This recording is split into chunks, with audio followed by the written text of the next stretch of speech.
So I wanted to wish a very special happy birthday to someone who's not been part of our lives at all. Oh, your life a little bit. You flew with it a little bit, right? Yep. Had some I took flight with that thing. Had some seat airtime. But the VR6 engine, I'm not sure when, but apparently it just turned 30. Which is crazy that engine's weird. 30 years old. Yeah. Because I think it started in the Mark 3s? Were those the first VR6s? Must have been. Something like that. But anyway, so happy birthday, VR6. Yeah, they had that was probably starting with the 12 valve, right? Yeah. I think so, yeah. Those older ones, yeah. And then yours was what? 24 valve. Yours was a 24? Okay. Yep. Yeah, and then I know there's been crazy, I don't know, just crazy stuff done with that engine, crazy turbo builds. I saw recently some guy has the record for the highest naturally aspirated horsepower out of a VR6. And I want to say it was like 280, something like that, 280 horsepower. High revving, it was in a GTI or something like that. That's sweet. But the VR6, for those who don't know, it's a very special little engine. And I don't think a lot of people outside of like the Volkswagen community really like appreciate it for what it is. Right.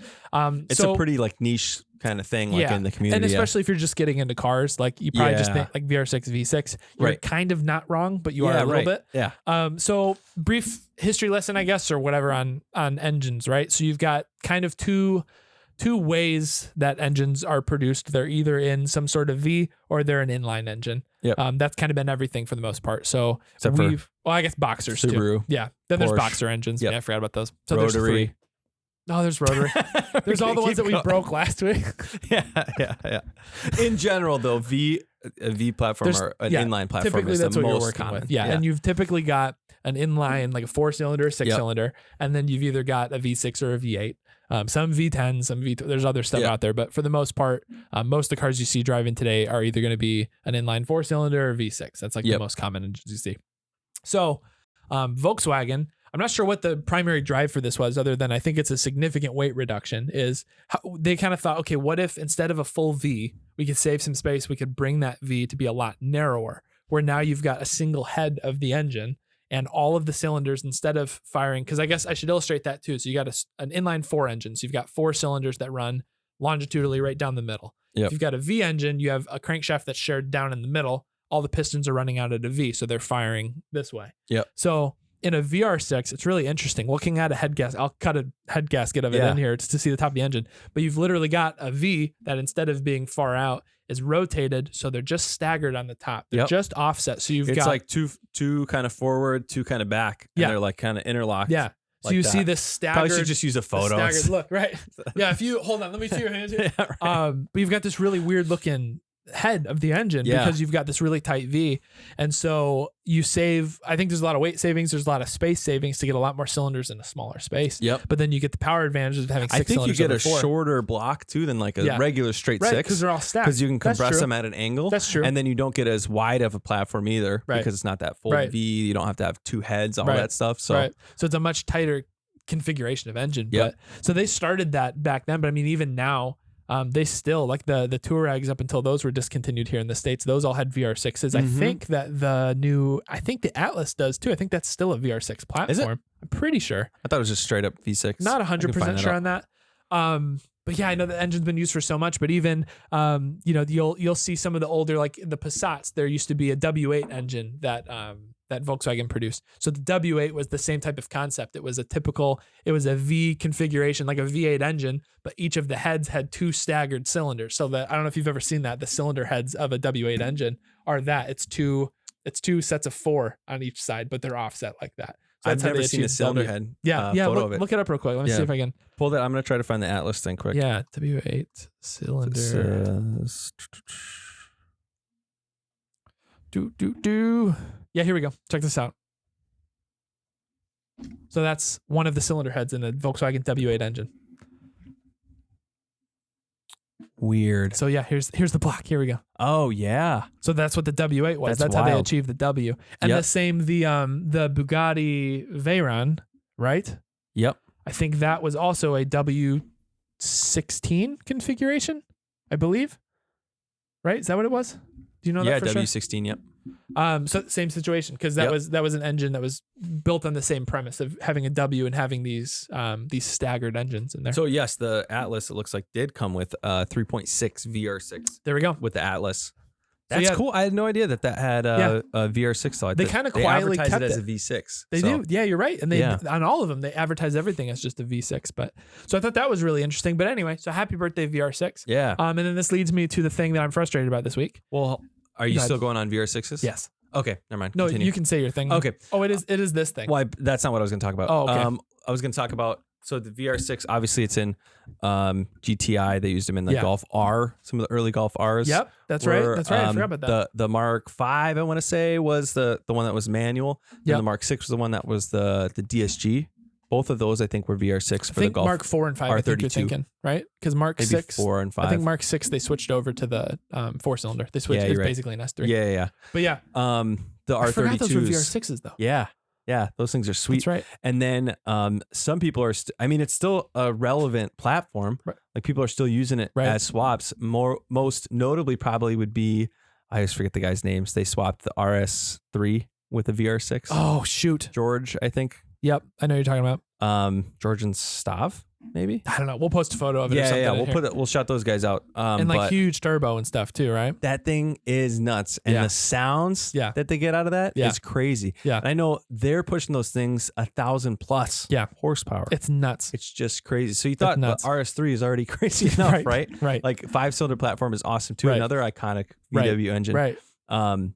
But that with the VR6, it's just crazy. It's just nuts. It has such an interesting sound because it's not totally V6y, right? Like a Nissan platform or anything like that. It's really, really unique. But I mean, even your neighbor that was driving his the other day, that just drove up and down the driveway, even just had such a neat. It's got a very unique sound. Yeah, something about the firing order must be quite a bit different than a regular V6. Yeah, it must be. But they sound sweet. Yeah, it's interesting. It seems like I feel like I learned the most about it when I was part of that the Audi performance build group, because it seems like a lot of Audi guys swap them into like B5s and B6s. Yep. Seems to be really popular to replace the 2.7 and to go something like a single turbo build on a VR6 or something there.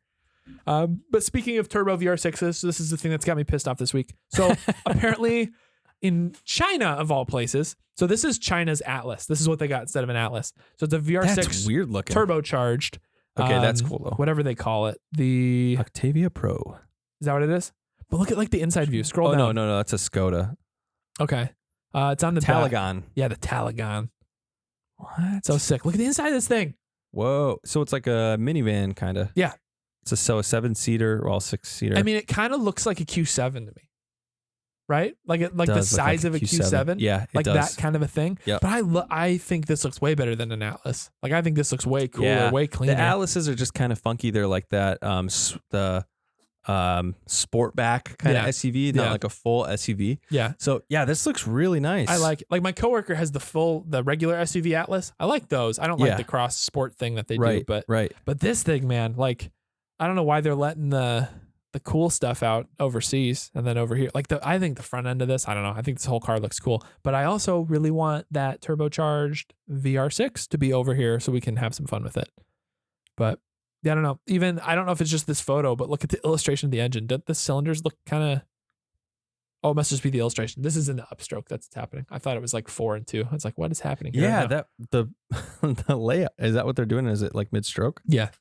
Oh, okay. Yeah, I think this guy here is supposed to be all the way up right now. So it's showing where the firing order is essentially. So then, that's so weird. So then this note in here I thought was interesting. So it's a 3-liter version of the VR6. It was 1 point supposed to be in the Arteon R. Volkswagen even built a couple of about 400 horsepower Arteon prototypes with the engine, but in the end they decided to give it the 4-cylinder. Man, that's such a bummer. The ultimate explanation was to keep emissions figures down, and they didn't think people were going to pay for it. So I get it. They're probably right. But dude, could you imagine, like, that would have been a really cool if they brought the Golf R, the next generation Golf R, if they went back to a turbocharged VR6 and they went with this platform. I think you would have gotten a lot of like Volkswagen enthusiasts excited about totally. that. Well, so Volkswagen has gone away from, in a lot of ways, their higher performance stuff, right? They've got the Golf R. Yep. They've got the R line of a lot of their cars, but they're not necessarily like souped up. You know, Audi goes from AS to RS, and there's like major differences in between them outside of just cosmetics. And Volkswagen, which is probably smart with Volkswagen Audi Group since they are together, to not have like competing. Like the Arteon it's very similar to an A6, S6. but they're keeping the performance figures down. So that's essentially an RS6. Right. It totally is. Same You're type of platform. You're right. So by keeping it so it's 316 horsepower. That's not bad. We probably don't get that either. No, right? We don't get the cool have fun turbo 4-cylinder one with the wagon. But by keeping that a turbo 4-cylinder, probably a front or all-wheel drive option, you're not competing against your own. Yeah, that makes sense. With Audi, because Audi's always been a higher price point too. Right. More, luxury and stuff like that.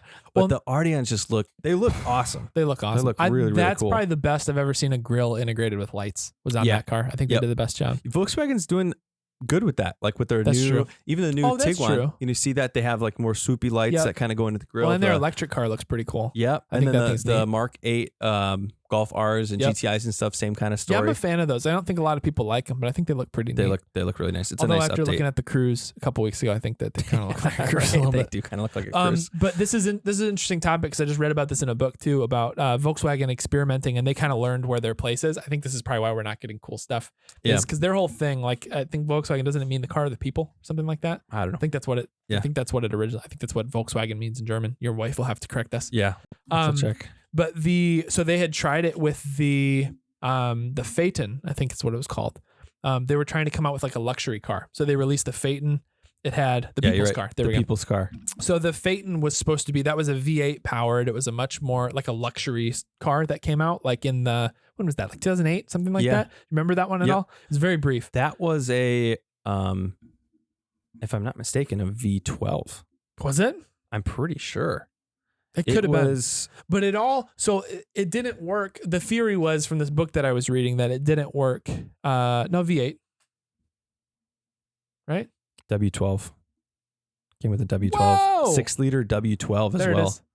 So it was a Bugatti, dude. You could get a Bugatti engine in one of these things.